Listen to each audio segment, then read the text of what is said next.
ఏ బాటైనా పర్వాలేదంట, సమయంతో సాగటమే మన సింపుల్ సిద్ధాంతం.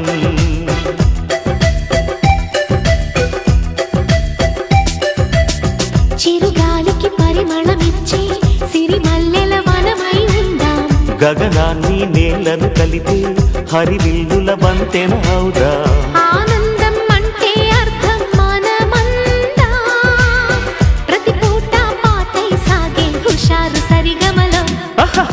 ఎన్నో ఎన్నో రాగాలుండే సంగీతం కాదా, చల్లకి నవ్వుల కేరింత.